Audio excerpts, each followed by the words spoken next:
예, 여러분 안녕하세요. 2차시 수업을 시작하겠습니다.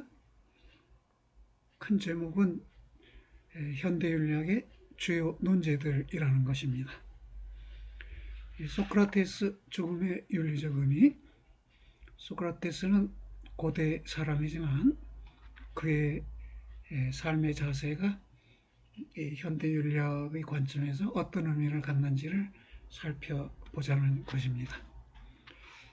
여러분이 다 알다시피 소크라테스는 독배를 마시고 죽었어요. 그 아테네 배심원들이 사형 선고를 결정했고, 그래 감옥에 갇혀서 이제 독배를 마실 때까지 기다리는 동안에 친구가 찾아와서 탈옥을 권유하게 됩니다. 소크라테스의 젊은 친구 크리톤인데요. 소크라테스는 노인네지만 친구들은 대개 젊은이였어요. 광장에서 아침부터 밤늦게까지 토론하면서 철학적 사유 능력을 키웠지요. 마치 여러분이 토론은 초저녁부터 그 뭐라 그래요? 그 맥주, 무슨 맥주? 통당 맥주를 마시면서 밤늦게까지 자유로운 토론을 하면서 여러분의 사유 능력을 키웠듯이 소크라테스와 젊은이들도 그랬습니다.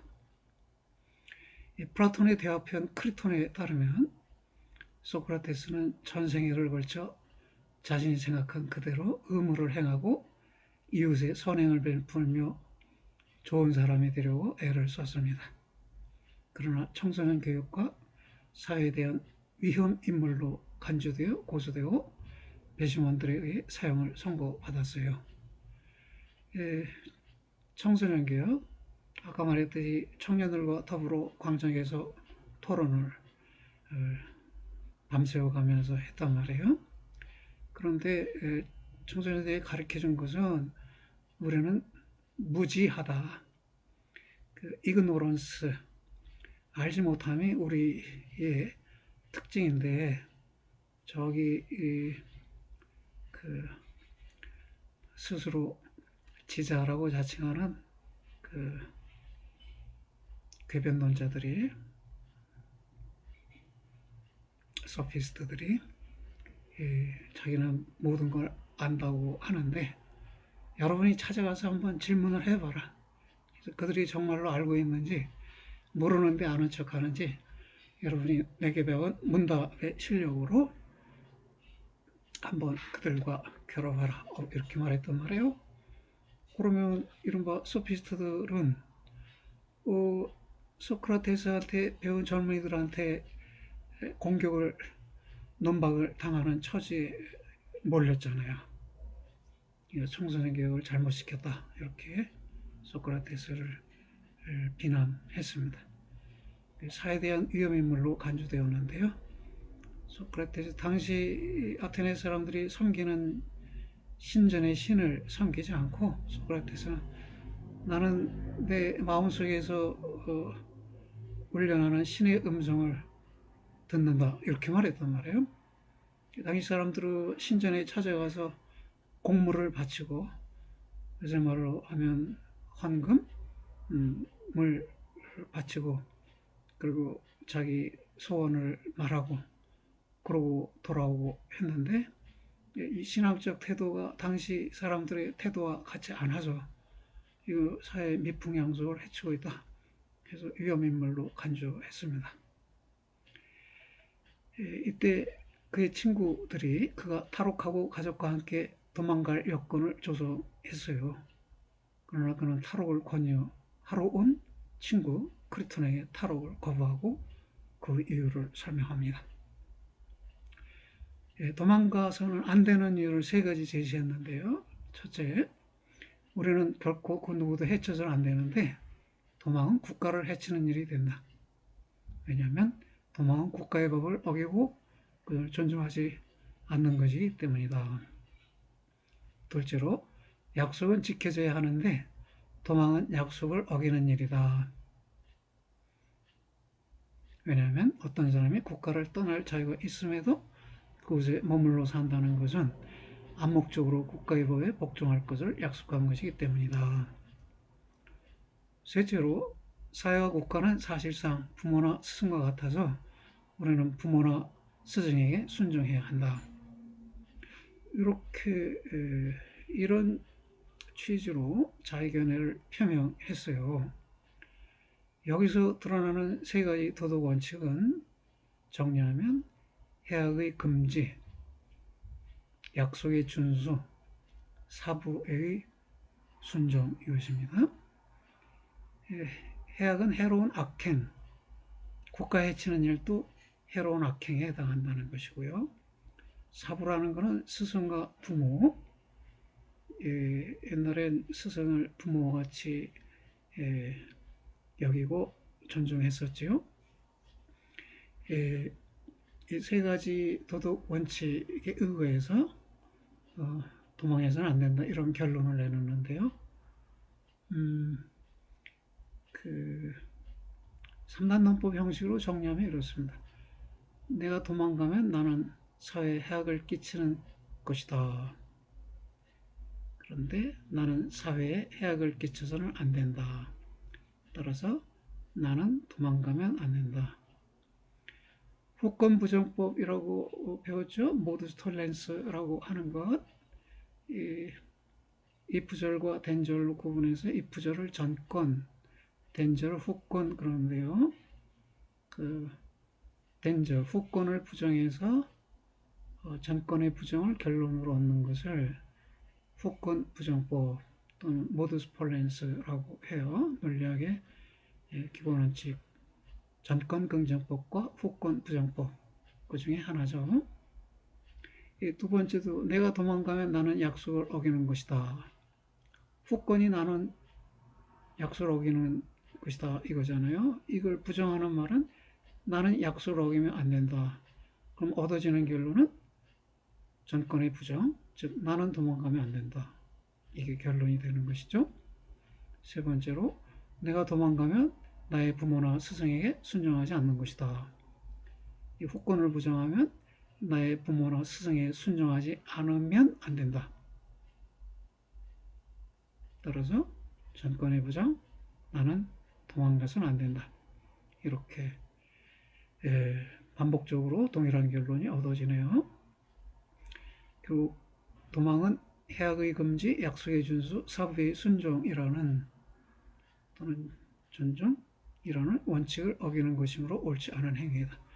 이런 판단 과정은 실천적 3단 논법, 실천에 관련된 3단 논법이다. 그렇군요.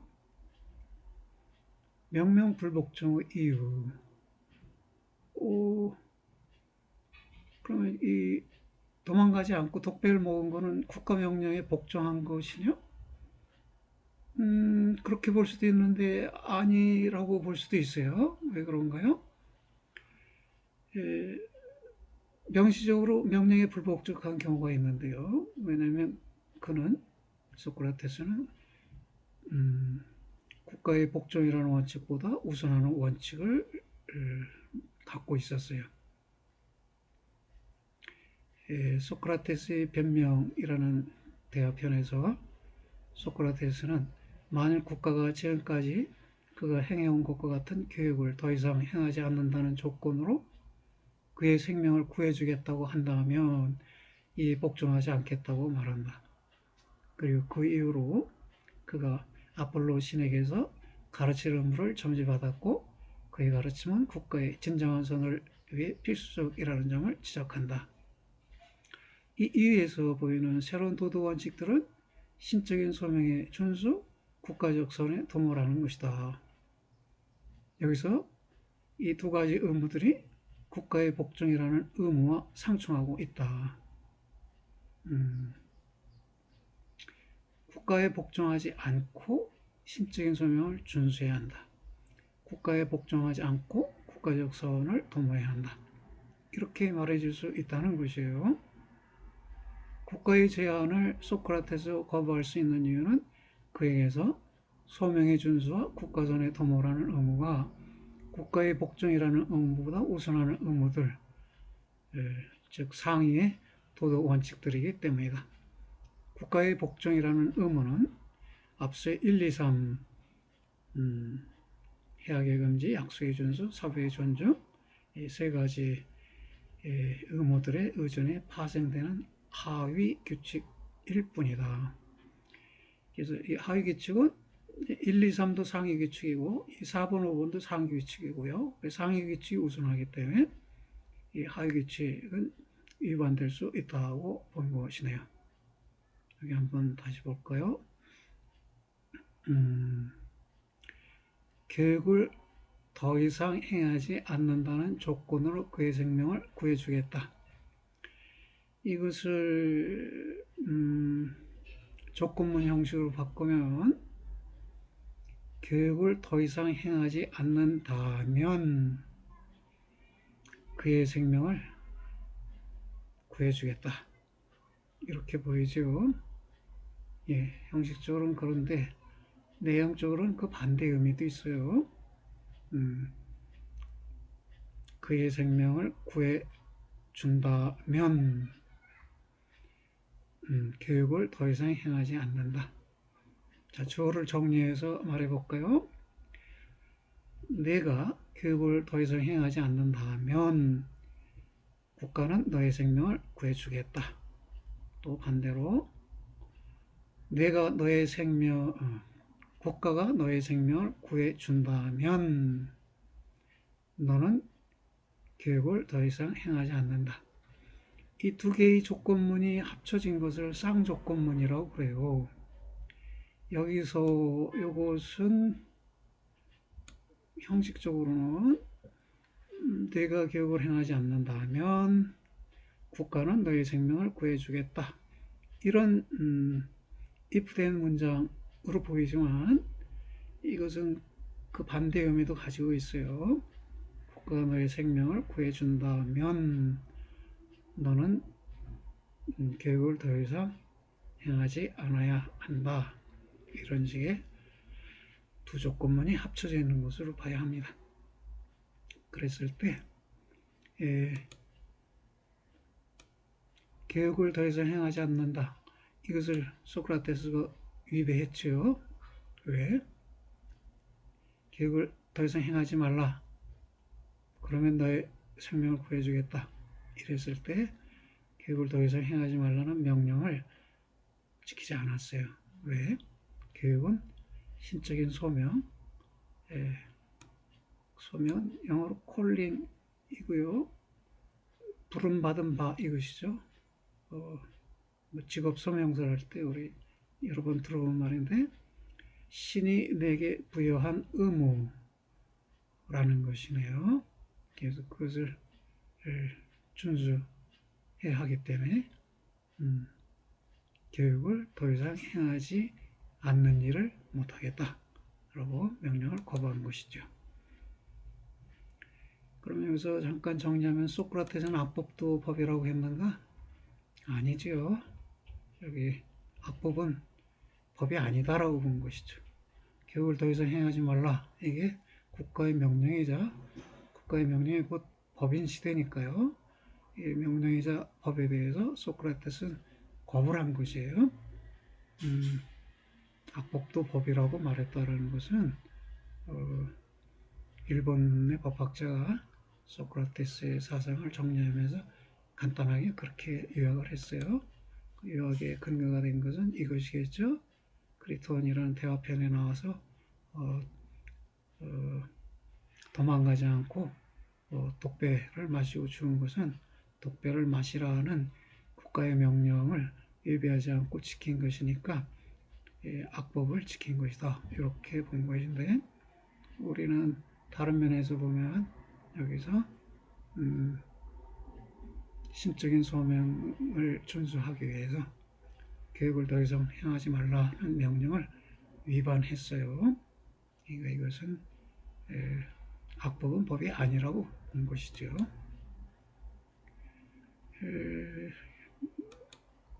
악법이라는 말이 언제 논의가 됐냐면 군사 독재 정권 시대 때 학생들이 독재 타도와 민주 실천 구호를 외치면서 시위를 데모를 많이 했어요.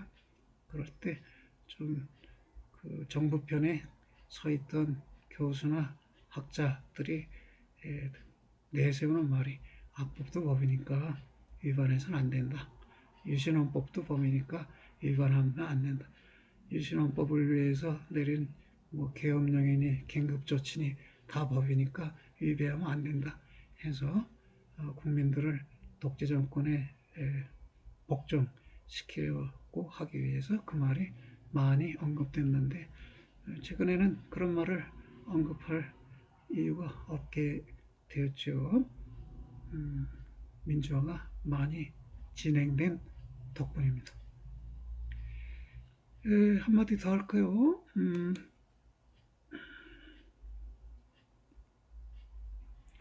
왜 소크라테스가 감옥에 갇혔어요?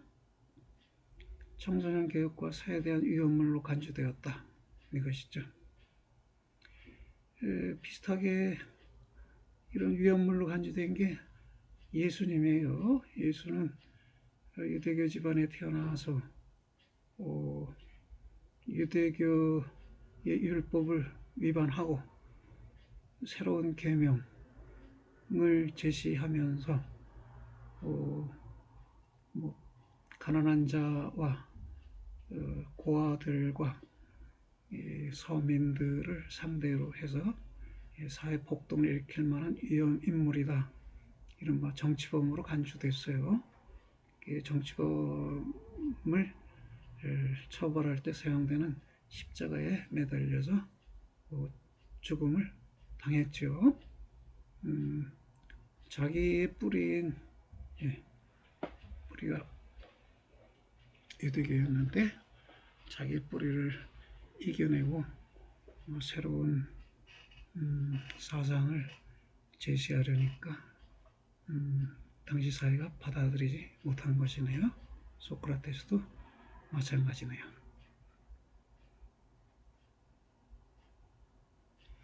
죽음을 대하는 태도. 소크라테스가 죽음에 대해 초연할 수 있었던 이유가 둘이라고 뭘까요? 그는 그가 법을 어기고 도망을 감으로써 자기나 자기 친구에게 혹은 자기 가족들에게까지도 실제로 어떤 이로운 일을 행하는 바가 없으며 도망가는 일이 친지들에게 이로운 일이 아니다. 이렇게 생각했다는 것이네요. 또 하나, 내세가 있든 없든 간에 자신의 최선을 다한 젊은이에게 죽음이란 하든 나쁠 것이 없다. 라고 본 것입니다. 소크라테스는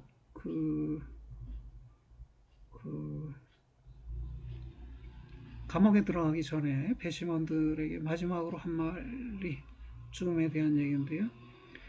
죽음이라는 것은 두 경우 중에 하나이다. 하나는 이 세계에서 저 세계로 여행하는 것이거나 다른 하나는 영원한 안식의 잠을 자는 것이다. 그런데 둘째부터 보면 우리는 하루도 편안한 수면을 취하는 날이 드물다. 그런데 영원히 편안한 수면을 취한다? 그건 거부할 일이 아니다. 즉 죽음을 거부할 일이 아니다. 죽음이 영원한 잠에 드는 것이라면 우리 첫째, 이 세계에서 저 세계로 여행하는 것이 죽음이다. 그렇다면 죽음을 거부할 일이 아니다. 왜냐하면 저 세계에는 내가 흠모했던 많은 영웅 호걸들이 있을 것이다. 호모와 같은 위대한 시인도 있을 테고, 소크라테스 이전 사람들로 파르메데스나 헤라클레토스 같은 대철학자들도 있을 테고, 그럼 그들을 만나서 평소 궁금했던 것을 질문하고 답변에 대해서 서로 토론을 하고 그런 기회를 얻는 것이 저 세계로 이행하는 것이라면 그런 죽음은 마다할 일이 아니다. 이렇게 봤어요. 예, 대단한 죽음에 대한 태도가 대단하죠. 예, 윤리적인 다면 평가를 보겠습니다. 소크라테스의 도망 거부 이유가 다양하게 해석될 수 있다고 그러네요. 어떻게 해석이 되나요? 만약 소크라테스가 도망 여부의 문제를 도망 여부로부터 자기에게 주어지는 좋은 결과와 관련해서 생각했다면, 도망 안 가면 내게 좋은 일이 생긴다, 이렇게 생각했다면 윤리학적 이기주의자가 될 것이다. 그러니까 자기에게 이로운 일을 행하는 게 윤리다, 이런 입장이 있을 수 있죠. 그런 건 윤리학적 이기주의라고 그러고요. 그가 만약 자신의 도망 여부가 사회 일반에 최대로 좋은 결과를 가져올는지만을 물었다면, 즉 도망 안 가는 게 사회 최대로 좋은 결과를 가져온다, 스스로 반문해보고 그렇다라고 긍정해서 도망을 안 갔다면, 그는 일종의 공리주의자, 특히 행위 공리주의자, 도망 안 가는 행위가 최대의 공리를 실현시킬 것이라고 믿은 행위 공리주의자가 될 것이다. 그러나 사실상 그는 주어진 규칙들을 의무로 여기고 이에 의거해 판단하고 행동하였기 때문에 규칙 의무론자이다. 우리 앞에서 세 가지 해악의 금지, 규칙의 약속의 준수, 사부의 순종, 그리고 신적 소명의 준수, 국가적 선의 도모, 이렇게 5가지를 죽음에 관련된, 도망에 관련된 소크라테스의 사회를 지배한 규칙들로 말했는데요. 그 점에서는 규칙 의무론자이다. 근데 만약 그가 사회 일반의 최대의 선을 가져오기 위해서 그 규칙들을 받아들이고 이들에 의해 행동한 것이라면,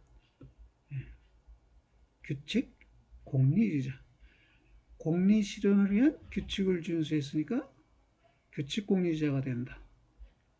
의무인 규칙을 수행했다면 규칙 의무론자인데, 공리 실현을 위한 규칙을 준수했다면 규칙 공리주의자가 된다, 이것이네요.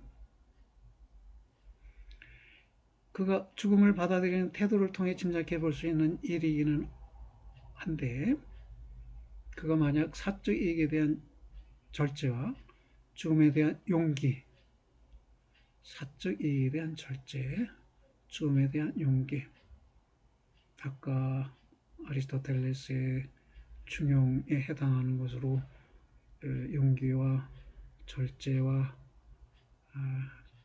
또 뭐가 있어요? 긍지라는 걸 들었죠? 비겁과 만용 사이의 중용으로서의 긍지. 어떤 이러한 절제, 용기 등을 도덕적 덕목들로 여기고 이러한 덕들에 적합한 규칙들을 받아들이고 삶과 죽음을 행한 것이라면 그는 덕의 윤리학자이게 된다. 덕목의 윤리학자, 덕성의 윤리학자. 소크라테의 죽음은 삶의 윤리와 관련해 우리에게 많은 것을 사유하게 한다. 우리는 행동할 때 덕성윤리학자로 행동하는 것일까요? 규칙공리자로 행동할까요? 규칙의무론자로 행동할까요? 아니면 행위공리주의자로 행동할까요? 아니면 윤리학적 이기주의자로 행동할까요? 이것이 첫 번째, 윤리학적 이기주의자로서의 행동이 가장 쉽게 우리가 볼 수 있는, 목격될 수 있는 사람의 모습이고요. 덕의 윤리학자가 제일 어려울 것 같네요. 덕성 자체를 중시해서 덕성에 따라 살아가는 사람, 덕의 윤리학자가 될 텐데 그건 쉬운 일이 아니네요. 그럼 덕의 윤리학이라는 것은 무엇인가? 도덕적 품성을 중시하는 윤리학이다. 이 덕의 윤리는 존재의 윤리라고도 불립니다. 판단이라는 말은 사실 판단과 가치 판단으로 나눠지고요. 가치 판단은 다시 도덕적 가치 판단과 비도덕적 가치 판단으로 나눠지고요. 근데 이 장치는 좋다, 이 장면은 아름답다 하는 판단은 다 비도덕적, 도덕과 무관한 가치 판단이에요. 좋다라는 게 가치고요. 아름답다는 것도 가치이죠. 그, A는 B다, C는 D다. 주어와 수를 갖춘 문장을 판단이라고 하고요. 윤리학이 다루는 것은 도덕적 가치 판단인데 이거는 도덕적 의무 판단, morally deontic judgment, 이것과 도덕적 덕성 판단, morally aesthetic judgment 두 개로 나눠지고요. 의무 판단과 덕성 판단으로 나눠지고, 근데 약속은 지켜야 한다는 것은 도덕적 책임이나 의무에 대한 판단이니까 도덕적 의무 판단이고요. 사랑은 덕이다 라는 것은 덕성에 관한 판단이니까 이건 도덕적 덕성 판단이 되겠네요.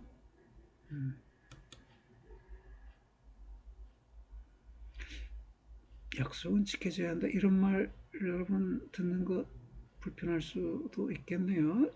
강제적인 규제적인 표현들은 좀 불편하죠, 듣기. 사랑은 덕목입니다, 이건 어떤가요? 좀 덜 불편할 수 있겠네요. 덕성 내지 덕목을 제시하거나 검토하는 도덕론은 덕의 윤리, ethics of virtues, 또는 존재윤리, ethics of being 이라고 불린다. 삶이라고 해도 비슷하겠죠? 삶의 윤리, 존재윤리. 덕의 윤리는 어떤 도덕적 품성, 트레이트가 덕에 속한다고 보는 것에 따라 크게 두 가지로 나눠진다. 실현될 결과를 목적으로 삼아 덕을 규정하는 경우는 자신에게 좋은 것을 결과로 가져오는 품성이나 모두에게 좋은 것을 결과로 가져오는 품성을 덕이라고 보는 입장은 목적론적 품성이라고 불릴 수 있다. 목적과 관련해 덕성이 품성이 규정되면 그 목적론적 품성이론이 되고요. 반면에 실현될 결과와 무관하게 그 자체로 좋은 품성을 덕이라고 보는 입장은 의무론적 품성이라고 볼 수 있겠다. 이 품성 자체를 의무로 본다는 점에서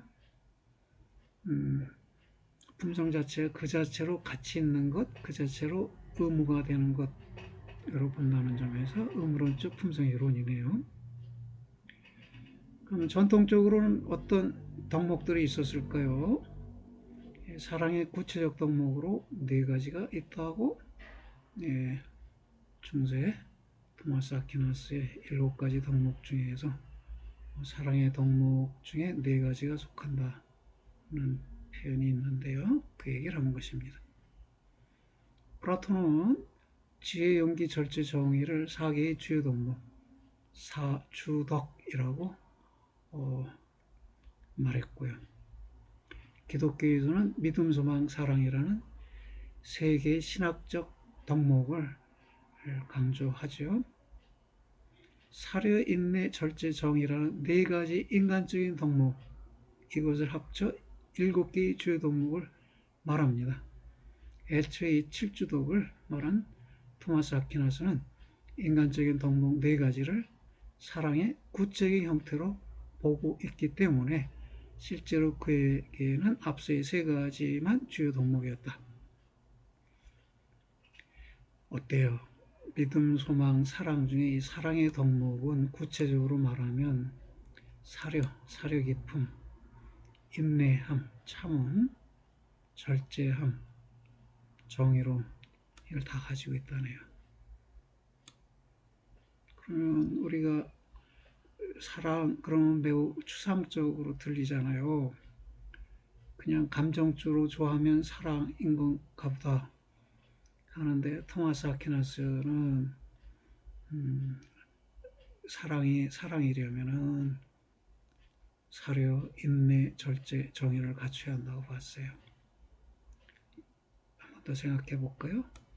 부모님의 자식 사랑이 과잉된 사랑,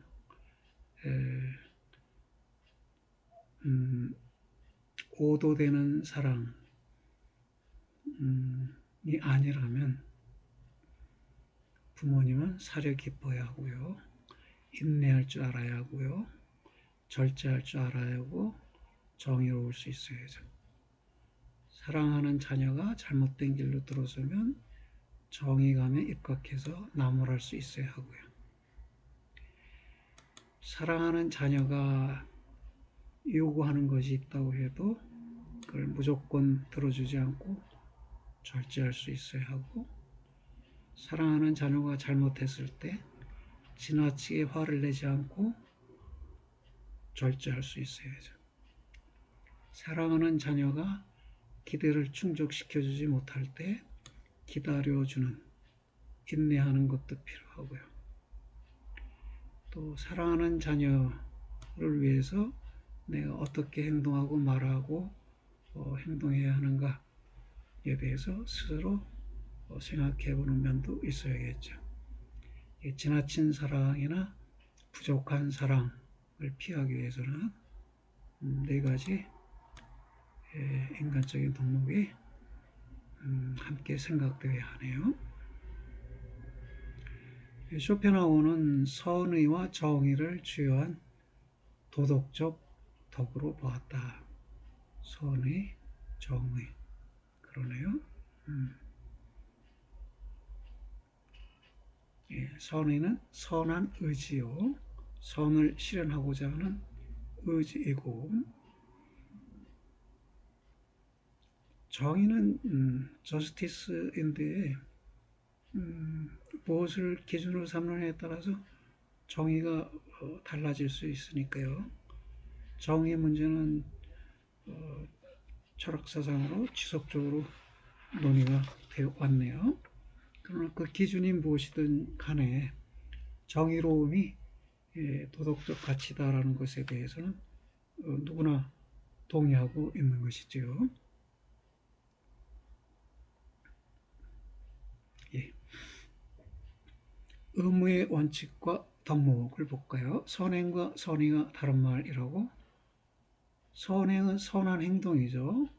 선의는 선한 의지예요. 의무의 원칙들과 덕목들은 구분된다. 의무의 원칙들은 개인이 따라야 할 행위의 지침들을 말하나, 덕목들은 개인이 가지려고 하는 마음의 성향이나 품성들을 말한다. 의무들과 덕목들 차이가 난다.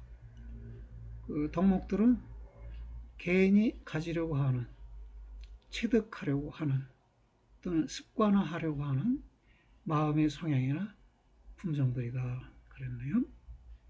그래서 로스 또 프랑케나가 말하는 선의 베니피션스, 이것은 좋은 것, 베니를 행한다, 피션스, 이 둘의 합성어예요. 그래서 좋은 것을 행해야 한다.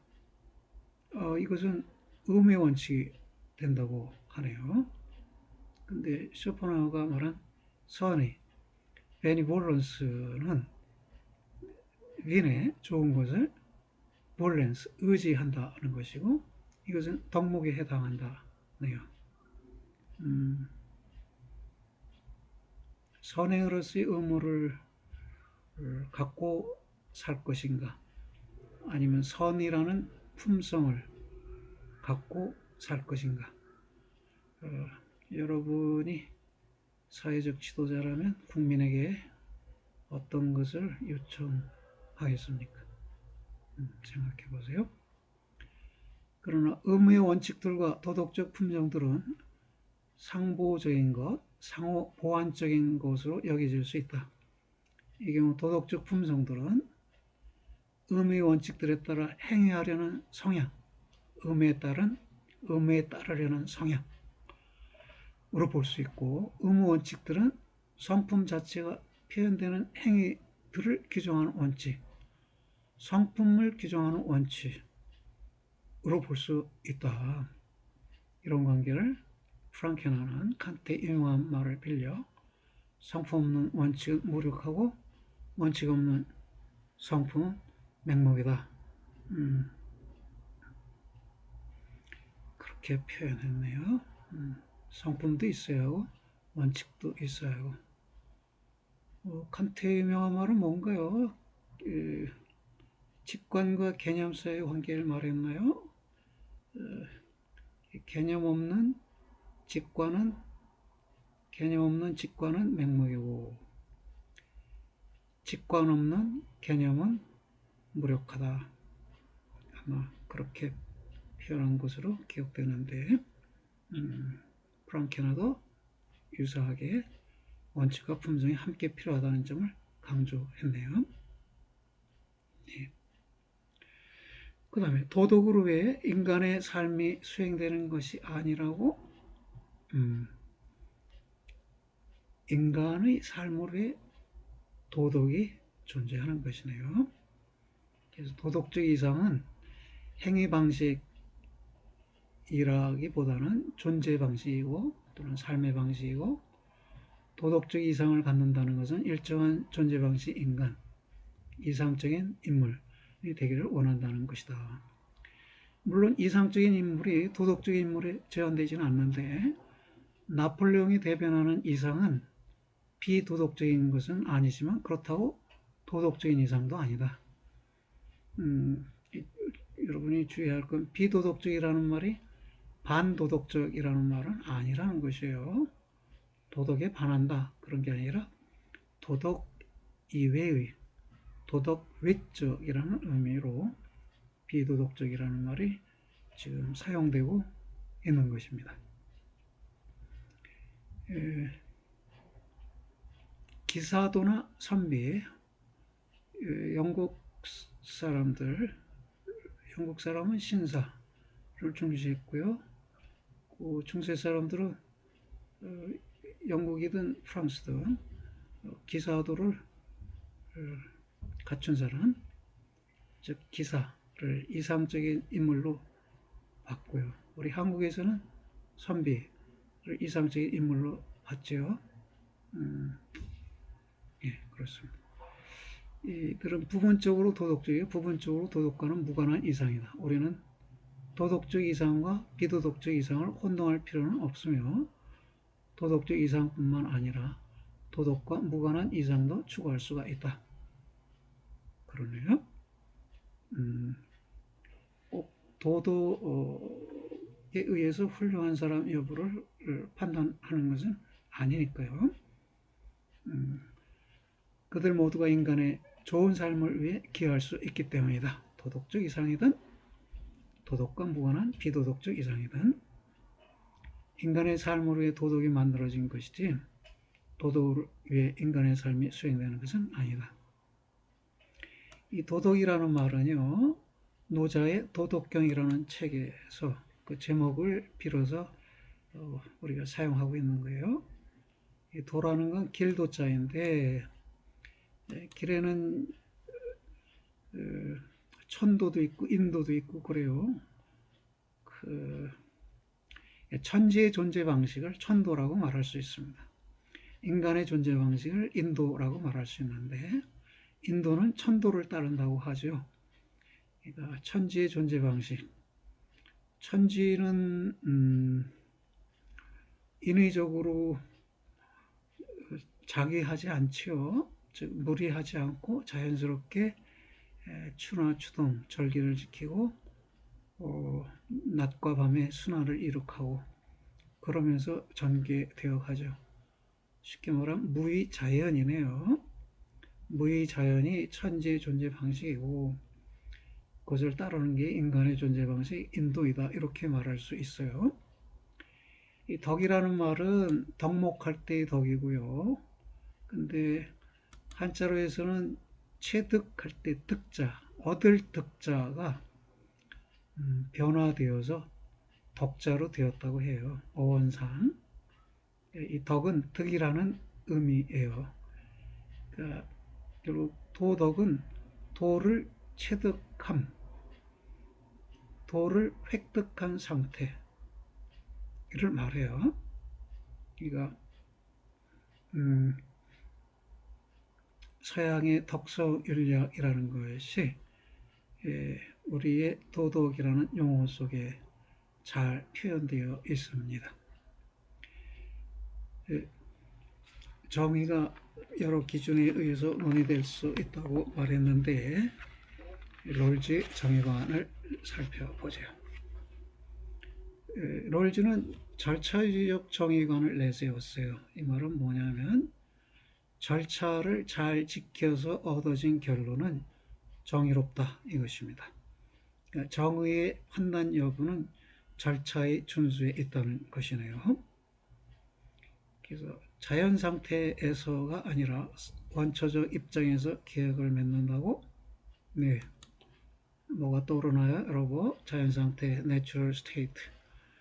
사회계약론자들, 로크, 흉, 루소, 이 세 사람이 모두 사회계약서를 제시한 사람들인데 그들은 모두 자연 상태에서 사람들이 계약에 의해서 사회 내지 국가를 만들어냈다 이렇게 주장을 해요. 그런데 롤즈는 이제 새로운 개념을 도입해요. 원초적 입장, original position, 이 원초적 입장에 선 채로 우리가 사회 계약을 통해 새로운 사회를 구성해낼 수 있다 이렇게 본 것이에요. 그러니까 그 로크와 흉과 루소는 과거의 국가의 기원이 어떻게 이루어졌나를 회고하면서 사회개혁서를 제시하는 것인데 롤즈는 앞으로 우리가 하나의 사회를 만들어낼 때 하나의 국가체제를 만들어낼 때 어떻게 만들어낼 수 있느냐. 첫 번째 조건은 그 계약을 맺는 당사자들이 모두 원초적 입장에 서 있어야 한다. 그래요. 원초적 입장이 무엇인가는 좀 아래 설명되겠네요. 존 롤즈는 공정한 절차가 결과와 공정성을 보장할 수 있다는 절차주의적 정의관에 입각해 정의의 두 원칙을 도출한다.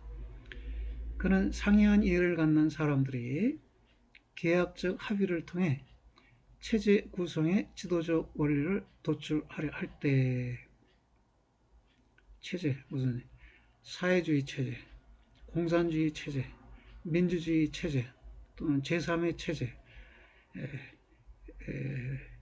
또는 헌법 체제 이것의 지도적 원리를 도출하려 할 때 핵심 원리들을 도출하려 할 때 공정한 합의를 위한 상황과 그 조건들이 전제되어야 한다고 본다. 이 공정한 합의를 위한 상황을 가리켜서 원초적 입장이라고 불러요. 그리고 이 원초적 입장을 구성하는 조건들을 세 가지 제시했는데요. 첫째는 합의 당사자들이, 즉 계약 당사자들이 합리적, 레셔널 해야 한다는 것이에요. 이성적이어야 한다는 것입니다. 이 말은 다시 말하면 레셔널 중에 이 앞에 있는 라티오라는 말은 이성과 계산이라는 말을 함께 갖고 있어요. 계산이라는 의미가 라티오 속에 있어요. 그래서 합리적이라는 말은 계산적이라는 말과 같아요. 합리적이라는 것이 이성적이라는 의미로도 쓰이지만 계산적이라는 의미로도 쓰여요. 이해타산적이라고 하면 더 적합할 수 있을 법하네요. 자신들이 기대충족으로의 어떤 정의관이 적합한지를 판단할 능력, 계산할 능력을 갖고 있어야 한다는 것이에요. 둘째는 그들이 무지의 배의를 쓰고 있어야 한다. veil of ignorance. 이는 그들이 개인적 이해관계에 무관하게 합리적으로 공정한 판단을 내리기 위해 자신의 능력이나 사회적 지위 등을 몰라야 한다는 것이다. 자신의 능력, 자기가 영어 능력이 탁월하다, 수학 능력이 탁월하다, 컴퓨터 능력이 탁월하다, 이런 자기 능력에 대해서 몰라야 한다는 것이고요.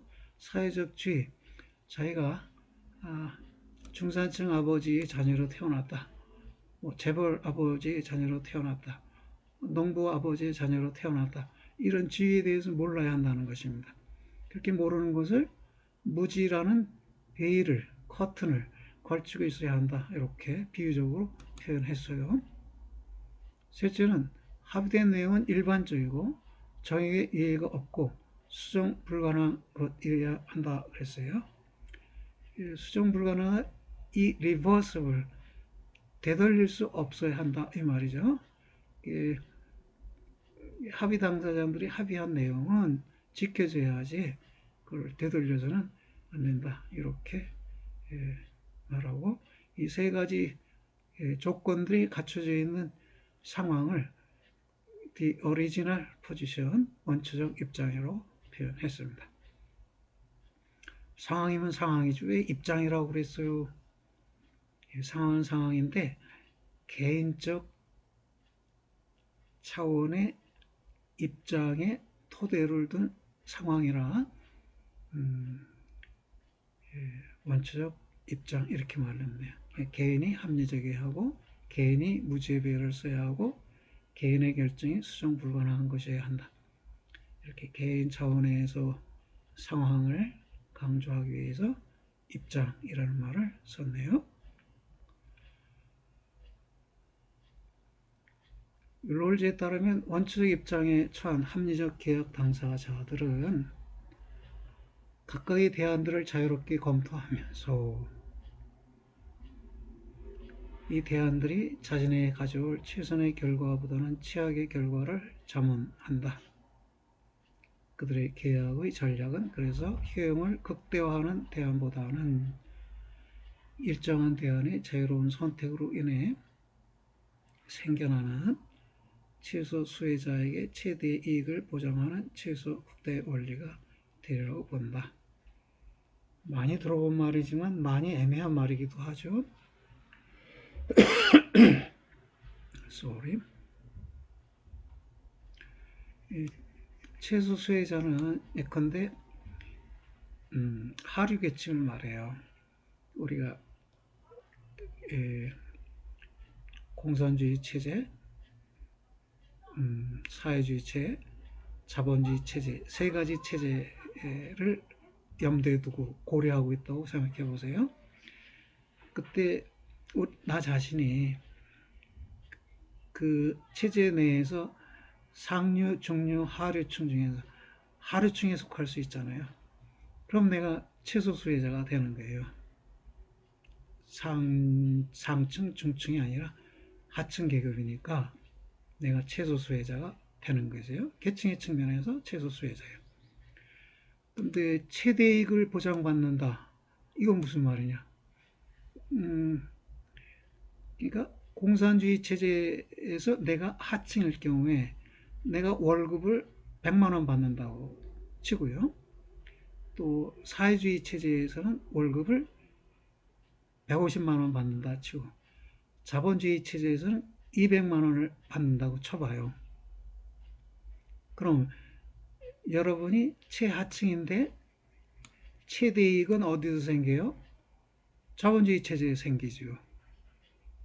물론 거꾸로 말할 수도 있어요. 자본주의 체제가 100만 원의 월급을, 사회주의 체제가 150만 원의 월급을, 공산주의 체제가 200만 원의 월급을 줄 수도 있어요.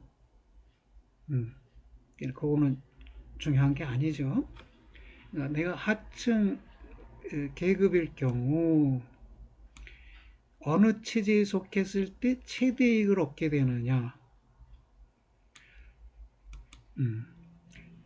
거기에 관심을 갖는다는 거예요. 누가? 계약 당사자들이. 내가 최소 사회자일 때 어느 체제에서 최대이익을 보장받느냐, 이거를 염두에 두고 생각하고 판단을 하는데 이런 판단의 원칙을 최소 극대화의 원리라고 그래요. 이 말도 이해해 볼까요? 최소 극대화라는 것은 최소 값들 중의 최대 값을 선택한다는 원리예요. 최소 극대화. 네. 이 표현 자체만으로는 백날을 생각해도 이 말이 최소 값들 중에서 그 중에서 최대의 값을 선택하는 원리다. 이런 의미가 안 드러나죠. 더러 책만이 아니라 대면 강의를 대화를 통해서 공부할 필요도 있겠네요.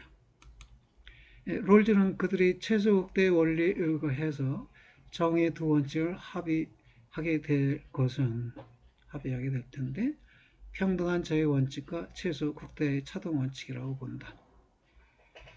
여러분 지금 우리나라가요. 지금 우리나라 제 6대 공화국이에요. 대한민국 제 6대 공화국. 제1공화국이 이승만 정권이고요. 제2공화국이 제1공화국은 대통령제고 제2공화국이 장면인가요? 내각제 정부인데 아마 장면 정부일 것입니다. 내각제 정부가 제2공화국이고 그 다음에 제3공화국으로 대통령 중임제가 있었고요. 그 다음에 제4공화국이 이른바 유신헌법이에요. 그러면 제5공화국이 그 전두환 씨 7년 단임제 공화국, 노태우 씨까지가 제5공화국이고, 제6공화국이 5년 단임제 대통령인데, 김영삼 대통령 이후로 지금까지가 제6공화국이네요. 그러면 우리가 제7공화국을 만든다고 생각해 보세요. 제7공화국을 만들려면 헌법을 만들어야 돼요. 새로운 헌법이 현저할 때, 이전 헌법과 현저하게 다를 때 새로운 공화국이라는 이름을 부여합니다. 그럼 우리가 현재의 새로운 공화국으로 제7공화국을 만들게 될 때 헌법의 가장 기본적인 두 원칙을 뭐로 설정하겠느냐?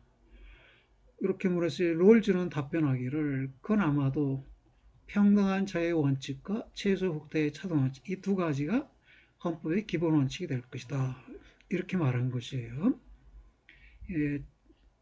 이 평등한 자유의 원칙이란 다른 사람들의 유사한 자유와 상충하지 않는 한에서 모든 사람은 가장 광범위한 자유에 대한 평등한 권리를 갖는다는 것이다. 서로 상충하지 않는 한에서는 평등한 자유권을 가져야 한다. 네.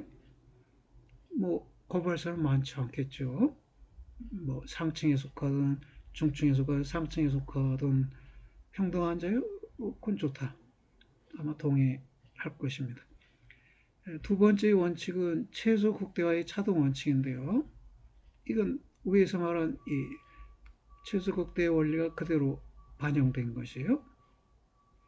이것은 사회적, 경제적 불평등은 최소 수혜자에게 가능한 한 최대 이익을 보장하도록 조정되고 무슨 말이에요? 최소 수혜자에게 즉 하층에 하류 계층에 속하게 될 사람에게 가능한 최대 이익을 다른 체제보다 다른 체제들에서보다 더 많이 이익을 보장해주는 체제가 되어야 하고 불평등의 근원인 직무와 직무는 기회균등적으로 열려 있어야 한다.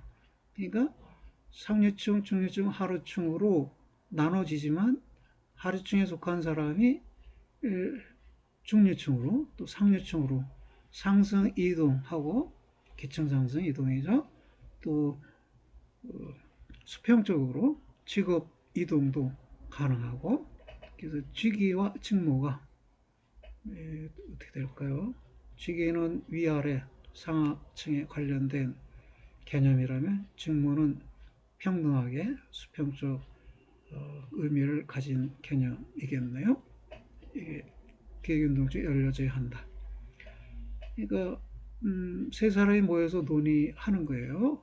자, 우리 셋 중에서 한 사람은 대장이 되고 한 사람은 심부름하는 사람이 되고 한 사람은 돈 벌어오는 사람이 되는데 심부름하는 사람이 최소 수혜자로 하자. 그러면 우리 셋 중에 누구라도 최소 수혜자가 될 수 있을 텐데 그럼 이 최소 수혜자를 염두에 둬서 어떤 체제를 우리가 만들어 낼 수 있겠는가 의논해 보자 했을 때 그들은 이렇게 말할 거라는 거야.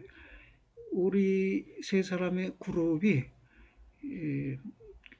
뭐 가족 공동체가 되든 경제 공동체가 되든 종교 공동체가 되든 이익 공동체가 되든 그 다양한 체제 중에서 그 최소 수혜자에게 최대이익이 보장되는 그런 체제야 하고 그 불평등의 근원인 직위와 직무 즉 대장과 일하는 사람과 심부름하는 사람 이런 직위나 직무는 서로 번갈아 가면서 경우에 따라서 서로 뒤바뀔 수 있어야 한다 라는 이런 견해의 셋이 합의하지 않겠느냐라는 게 롤즈의 견해입니다.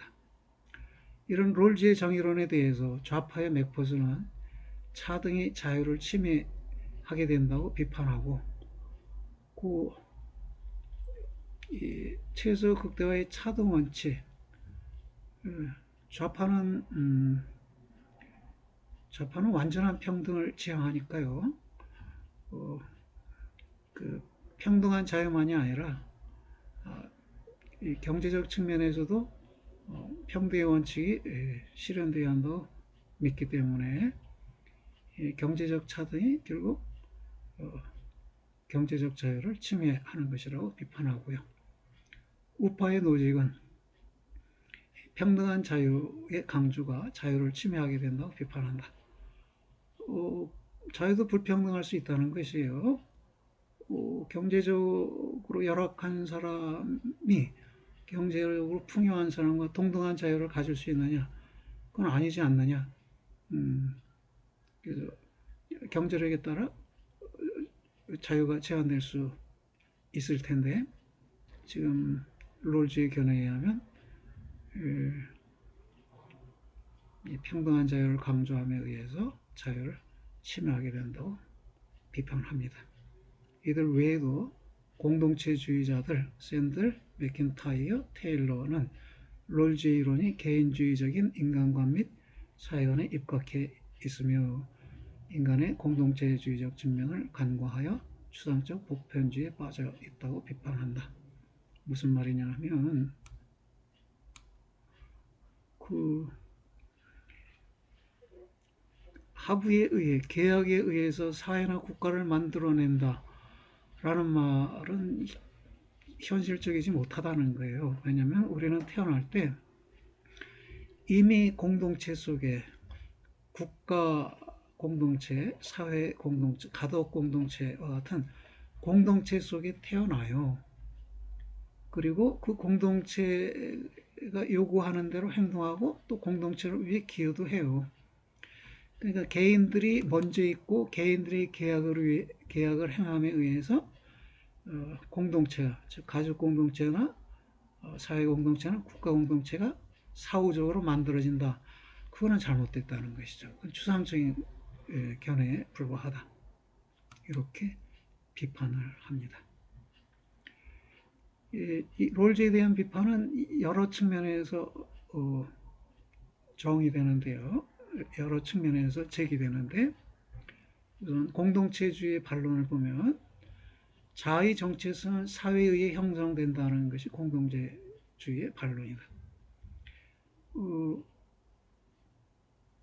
이 자의 정체성은 그 개인 자신이 만들어가는 게 아니라 사회에 의해서 주조되는 것. 그러니까 일본 사회에 있으면 일본 사람 개인의 정체성을 갖게 되는 것이고, 미국 사회에 있으면 미국 사람 개인의 정체성을 갖게 되는 것이지, 일본 사회나 미국 사회라는 이 공동체를 떠난 채로 별개로 자아의 정체성이 있는 것이 아니다. 그러니까 개인 자아는 사회에 의해서 영향을 받고 있는 것이지, 개인 자아가 사회를 구성하고 사회를 좌우할 수 있는 것이 아니다라는 이런 반론이에요. 또 하나는 각 공동체는 특수한 정의의 원리와 특수한 가치관을 갖고 있다는 것이 공동체주의의 반론이라고. 그 롤즈식으로 국가 체제를 최소 수혜자의 최대 이익을 보장하는 국가 체제를 만들면 그런 국가 체제는 단 하나이겠죠. 아마도. 그런데 실제에 있어서 공동체는 이제 일본이라는 공동체가 특수한 정의와 특수한 가치관을 갖고 있어요. 중국이라는 공동체도 마찬가지고요. 말레이시아라는 공동체도 마찬가지예요. 그러니까 롤즈와 같이 원초적 입장에 서서 계약을 통해서 공동체를 만들어내면 그 공동체가 평등한 자유 원칙과 차등의 최소 극대화의 차등의 원칙, 이 두 원리에 의해서 구성되는 공동체일 것이다 라는 이 말은 현실에서 별 의미가 없다는 것이죠. 이미 각 공동체는 자기 나름의 정의나 가치관을 가지고 있다는 것입니다. 이 덕의 윤리의 반론도 있는데요. 이 덕의 윤리 입장에서는 자아는 사회 속에서 정체성을 형성하고 정의의 원칙들보다 모범적 인물들의 삶의 수행에 도움을 준다는 것이 덕의 윤리의 반론입니다. 정의의 원칙들보다 모범적 인물들이 개인의 삶의 수행에 도움을 준다. 어때요? 여러분의 삶에 영향을 미쳐온 것들은 정의의 원칙들입니까? 아니면 여러분 주변에서 여러분이 존경했던 모범적 인물들입니까?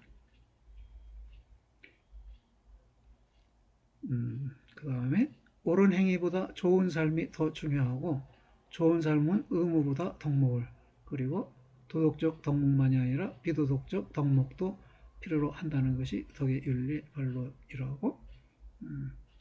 그러니까 두 개의 원리에 의해서 결정된 두 개의 원리를 따르는 행동이 옳은 행위겠네요. 롤즈에 의하면. 그러나 옳은 행위보다 좋은 삶이 더 중요하다. 그리고 좋은 삶은 비도덕적 덕목까지 포함하고 있는 것이다. 그러니까 절차주의적 정의관에 의해서 국가체제를 수립하려는 노력은 좋은 삶과 비도덕적 덕목에 의거해서 진행되어가는 우리 공동체적 삶을 경시, 가볍게 보고 있는 것이다 라는 반론입니다. 보살핌의 윤리 또는 돌봄의 윤리의 반론도 있는데요. 보살핌, 케어라고 하죠. 케어, 돌봄의 윤리라고도 하는데, 자아는 원래 관계적인데 정의 원칙들은 관계 속에서의 개인들의 상호작용을 반영하지 못한다는 것이 보살핌의 윤리의 반론입니다. 원래 관계적이다 이 말은 개인들의 관계가 일차적이라는 것이에요. 원래부터 있는 것이다 이런 말이에요. 그러면 관계 속에 개인들이 먼저 있는 것이지, 그리고 개인들이라는 것은 추상되어서 2차적으로 있는 것이죠. 다시 말할까요? 개인들의 관계가 1차적이고 관계가 없는 개인들은 2차적인 추상된 개념들이라는 것이에요. 그래서 이미 말하자면 관계가 없는 개인들이 모여서 원초적 입장에 서서 국가체제의 원리를 결정한다. 그건 현실적이지 않다는 거죠. 사실적이지 않다는 것이에요. 개인들은 이미 관계 속에 있고 관계 속에 상호작용을 하고 있다. 중요한 것은 상호작용 속에서 개인들이 서로를 돌보고 보살피는 것이 중요한 것이다. 독립적 개인들, 고립적 개인들이 사회 계약을 통해서 만들어내는 정의가 있고 그런 정의를 실현해 가는 것이 중요하다. 그게 롤즈 당신의 입장이라면 우리는 반대요. 왜냐하면 우리는 고립적 개인들이 먼저 있는 게 아니라 관계 속 개인들이 먼저 있고 그 개인들이 이미 상호작용을 하고 이미 상호작용 속에서 서로를 돌보고 있다는 그 사실을 중요시하고 그 보살핌의 관계를 유지해 가는 것을 중시하자고 우리는 주장하는데 당신은 이런 이미 있는 관계를 무시하고 이론적으로 새로운 정의를 도출하자고 하는데 무슨 의미가 있는 일이요? 이렇게 반론한다는 것이네요. 합리성보다 감정이 도덕적 사고와 행동에 결정적 영향을 미친다는 것이 보살핌의 윤리 반론이라고 그렇군요. 합리성, 즉 이성보다 감정 또는 정감이 도덕적 사고와 행동에 결정적 영향을 미친다는 것입니다. 어떤가요? 이 돌봄의 윤리는 교육학이나 간호학 등에서 특히 중시되는 개념인데요. 남자들은 정의를 이성에 의해서 얻어지는 정의를 추구하려 한다면 여성들은 정감에 의해 얻어진 이 보살핌이나 돌봄, 배려를 더욱 중시한다고 이야기하는 것이죠. 여성들은 자녀를 잉태하고 임신하고 출산하고 양육하잖아요. 그때 자녀와 모친과의 관계는 보살핌의 관계이고 돌봄의 관계이죠. 그것이 이른바 이성에 의해서 추상적으로 수립된 정의라는 것보다 더 중요하다고 보고 있는 것이네요. 자, 그럼 최소극대의 원리가 무엇인지를 분명히 알기 위해서 다른 개념들과 한번 대비시켜 보려고 해요. 평균 효용 극대화 원칙도 있고 최소 극대화 원칙도 있고 최대 후의 최소화 전략도 있고 이 외에도 여러 가지 몇 가지 더 있어요. 여러분이 회계학이나 경영학 분야 강좌를 듣게 되면 거기서도 들을 수 있는 이야기인데요. 먼저 평균 효용 극대화 원칙은 이건 공리주의 원칙 중 가장 나은 것으로 생각되는데요. 평균 효용 값들 중에서 최고 값을 선택하자는 것이에요. 그 아래에서 이제 도표상으로 설명드릴게요. 이것은 사회 전체의 총량 차원의 효용 극대가 아니라 개인적 차원에서 향유되는 원칙, 개인이 얻게 되는 평균 효용, 그것을 말하는 것이기 때문에 공리주의 원칙 중에서 가장 나은 것이다. 이런 평가를 듣고 있습니다.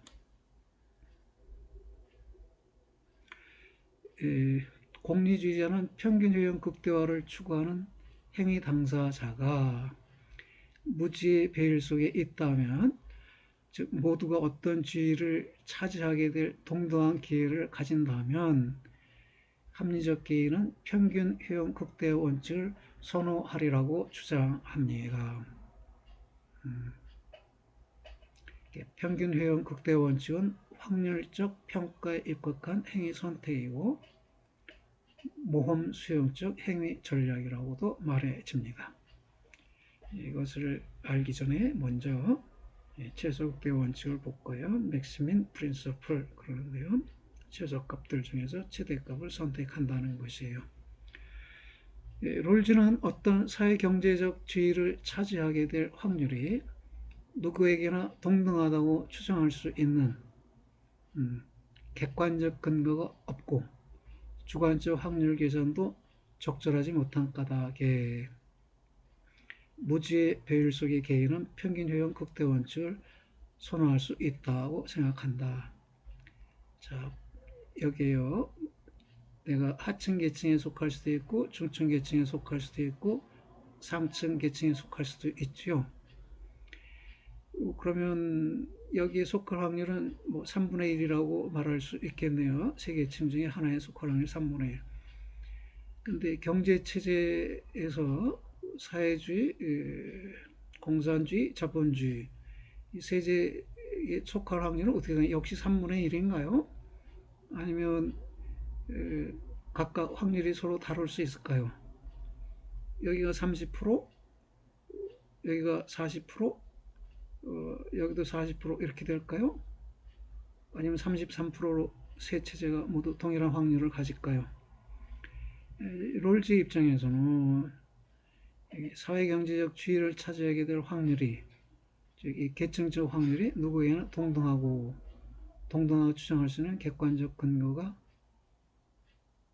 없고 주관적 확률 계산도 적절하지 못한 까닭에 무지 배일수의 개인은 평균 효용 극대 원칙을 선호할 수 없다고 주장한다.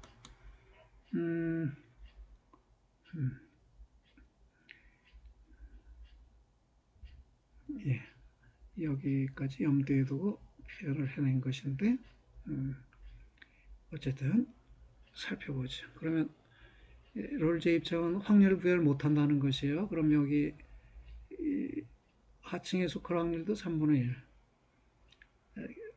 디시전 1, 경제체제 1에 속할 확률도 3분의 1. 모두가 다 3분의 1 동일 확률을 갖는다는 것이네요. 그래서 이 동일 확률을 갖는 경우에 원칙은 최소 극대 원칙이 된다. 그랬습니다. 최소 극대 원칙을 따르면 다음과 같은 경우에 행위자는 D3를 결정한다. 그랬습니다. 보세요. 하층 계층에 속할 때 경제체제 1에 속하면 내가 효용이 마이너스 7이 돼요. D2에 속하면 효용이 마이너스 8이고 D3에 속하면 효용이 5예요. 내가 하층 계층에 속했을 때, 즉 최소 수혜자가 되었을 때 최소값들은 이 마이너스 7, 마이너스 8, 5예요. 이 최소값들 세 가지 중에 최대값은 5이죠. 그렇죠? 이 하층 계층의 효용 마이너스 7은 이 세 계층을 비교했을 때도 최소값이에요. 그리고 마이너스 8도 세 계층을 비교했을 때 최소값이고 5도 세 계층을 비교했을 때 최소값인데 이 최소값들 3개 중에서 최대값이 뭐냐? 5네요. 그러면 이게 최소 수혜자에게 최대 이익이 되는 체제잖아요. 이게 최소 극대화의 원리를 적용했을 때 얻어지는 선택은 결정 D3라는 것입니다. 공리주의자 하사니는 반론을 제기하면서 평균 효용값들 중에서 최대값을 선택한다고 말해요. 이 평균 효용값을 말하려면 확률값이 주어져야 돼요. 무지의 배일수의 계약 당사자들은 모두 n분의 1의 확률로 어떤 지위를 차지할 가능성이 있는 상황이다. 즉 누구나 똑같은 확률로 무엇이든 될 수 있는 상황이고 이런 상황에서 평균 효용 극대 원칙을 기준으로 선택할 것이다. 아하. 하사니는 확률이 동일하다고 보았네요. 3분의 1 확률은 동일할 것이다. 근데 롤즈는 확률은 모른다. 모른 상태에서는 최소극대 원리를 따를 것이다. 하산이는 동일한 확률일 경우에는 평균 효용 극대화 원칙을 따를 것이다. 이렇게 말한 것이네요. 어때요? 이 체제 1, 체제 2가 있는데 체제 A, 체제 B가 있어요. 기본 구조, 이게 헌법 체계를 말하네요. 헌법 체계 A, 헌법 체계 B가 있을 때 계층 A에 속할 수도 있고 B에 속할 수도 있고 C에 속할 수도 있어요. 예, 상위 계층의 효용이 15고 중간 계층의 효용이 10이고 하층의 효용이 9예요. 각 계층의 속할 확률이 3분의 1이니까 이것의 평균 값을 구할 수 있겠죠. 3으로 나누면 5가 되고 3으로 나누면 4가 되고 3으로 나누면 3이 되네요. 그럼 5, 4, 3 합치니까 10이에요. 그럼 체제 A에서의 평균 효용값은 10이에요. 체제 B에서는 상층의 효용이 24, 3으로 나누면 8이고 12는 4로 3으로 나눠 4이고 3은 3으로 나눠 1이네요. 8, 4, 1 합치니까 13이네요. 평균 효용값이 기본 구조 B에서는 13이고 비용 구조 A에서는 10이니까 우리가 평균 효용 극대화를 택하면 이 14를 선택하게 된다는 것이에요. 평균 효용 극대화라는 것은 평균 효용값들 중에서 최대값을 선택한다 이런 말이네요. 그럼 확률을 또 달리 부여할 수도 있죠. 상중하 각층에 속하게 될 확률이 상이하게 알려진 경우 예컨대 전체 인구 10명이 다음과 같이 각 계층의 상위에 배당될 경우 선택이 달라질 수 있다. 이거는 구조 A, 구조 B가 계속되는 것이에요. 확률이 상층에 속할 확률이 10분의 3, 중층에 속할 확률이 10분의 5, 하층에 속할 확률이 10분의 1일 경우에 평균 효용값은 얼마냐 했더니 45, 60, 18, 105, 123을 10으로 나누니까 12.3이 되네요. 이쪽에서는 확률이 10분의 2, 10분의 4, 10분의 4네요.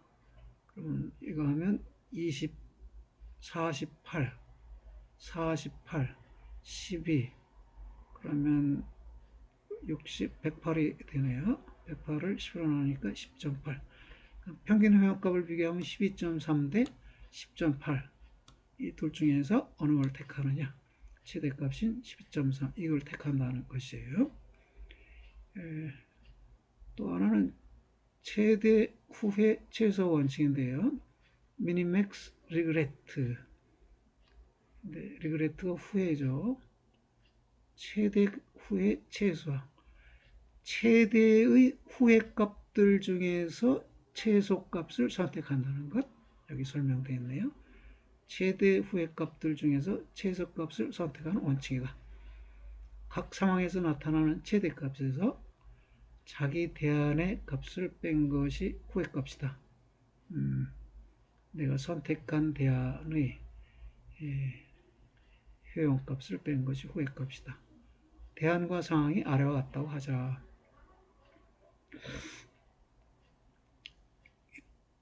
대안이 채권, 주식, 투자신탁 세 가지가 있네요. 상황은 각기 3분의 1 확률을 가졌는데 성장기, 정체기, 쇠퇴기가 된다. 그럼 채권에 샀을 경우 어떤 상황이 되느냐. A관인 채권을 선택한 경우라고 하자. 성장기라면 성장기가 여기 40이 되겠네요. 주식을 선택한 경우에 비해 이익이 30이 적으니 30이 후회값이다. 주식을 사면 70일 텐데 채권을 사서 40분이니까 30만큼 적어요. 그럼 30이 후회값이 된다는 것이네요. 정책이라면 정책에선 45가 내가 선택한 선택지 효용값인데 여기서 자기 것이 45이니 다른 대안들에 비해 후회값이 없다. 다른 대안들의 효용은 30, 45예요. 그러니까 나와 같거나 적죠. 그렇다면 후액값은 없어요. 나의 선택지가. 그럼 세태기에서는 5네요. 5는 최고값이죠. 그러니까 역시 후액값이 없습니다. 이와 같은 방식으로 A2나 A3를 선택하였을 때 후액값들과 최대 후액값을 계산할 수 있다. 계산된 후액값과 최대 후액값은 아래 표와 같다. 채권을 샀을 때 성장기에서 40은 70보다 30이 적으니까 후액값이 30이고 45 자기보다 큰 값들이 없으니까 후액값이 0이고요. 5에서도 이 5는 다른 숫자보다 크니까 후액값이 없어요. 이 세 가지 중에 최대 후액값은 30이네요. 그 다음에 주식 B일 경우 70을 샀을 때 최고값이니까 후액값은 없고 30일 때는 45보다 15가 적으니까 후액값이 15가 돼요. 세태기에 마이너스 13에서는 5보다 무려 18이 적네요. 후액값이 18이 됩니다. 투자 신탁했을 때 53은 70보다 17이 적어 45는 제일 큰 값에 해당하니까 후액값이 없고요. 마이너스 5는 5보다 10이 적지요. 후액값이 10이 되네요. 이 중에서 최대 후액값을 적으면 30, 18, 17 이렇게 되네요. 최대 후액값 중에 최소값이 되는 건 17이죠. 여기서 후액값이 최소가 되니까 이거를 투자 신탁을 선택하겠네요. 또 다른 상황을 볼까요? A를 선택했다고 해서 상황이 S1이라면 여기라면 A1에 30이 A2에 18이나 A3에 15보다 이 크니 후액값이 0이다. 30은 후액값이 없어요. 10이 되었을 때 후액값은 15에 비해 5가 되네요. 마이너스 10이 되면 후액값은 15를 기준으로 하니까 25가 되네요. 또 A2를 선택했을 때 상황 1에서는 2인데 2는 30보다 28이나 적어요. S2에서는 14인데 이건 15보다 1이 적고 S3에서는 5인데 이것은 15보다 10이 적네요. 그래서 이렇게 후액값들을 적어놨고 A3도 15를 선택했을 때 이건 30보다 5가 적고 15가 적고 15는 후액값이 없어 자기보다 더 큰 값이 없어요. 15는 역시 더 큰 값이 없어요. 0이 되네요. 그래서 최대 후액값을 옮겨 적으면 25, 18, 15 이 최소값은 15죠. 그러면 최소값 최대 후액값인 15가 있는 A3를 대안으로 선택한다 이것이네요. 이 논의를 소개한 것은요, 여러분 최소 극대화의 원리가 무슨 의미인가 좀 애매할 수 있어서 이런 배경을 염두에 두고 생각해야 좀 쉽게 이해될 법해서 소개해 드렸습니다. 오늘은 여기까지 하고요. 오늘 여러분 긴 강의 듣느냐고 수고했어요. 주변 상황이 우리 행동을 위축시키는데 잘 이겨내고 집에 머무는 시간이 많은 동안 독서도 많이 하고 해서 힘들겠지만 좀 유익한 시간들을 보내시기 바랍니다. 수고들 하셨어요.